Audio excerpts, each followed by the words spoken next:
మిమ్మును కరుణింపవలెనని ఆయన నిలువబడి ఉన్నాడు. యెషయా 30:18. తండ్రి చిత్త ప్రకారముగా దేవుని ఆజ్ఞను పొందుకొని ప్రభువైన యేసుక్రీస్తు వారు ఈ లోకమును రక్షించుటకు ఆయన భూమికి ఎత్తించారు. ఏ పాపమెరుగని యేసయ్య పాపి కోసం త్యాగం చేశారు, ప్రాణాన్ని అర్పించారు. ఆయన దయగలవాడు, కరుణామయుడు, జాలిగలవాడు. నీ ఆత్మ నశింపకూడదని, నీవు రక్షింపబడాలని పునరుద్ధానమును పొంది తండ్రి చెంత విజ్ఞాపన చేయుచున్నాడు.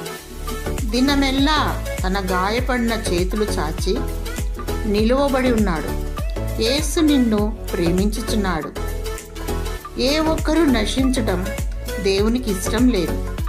నశించిన దానిని రక్షించుటకు మనుష్య కుమారుడు ఈ లోకమునకు వచ్చాడు.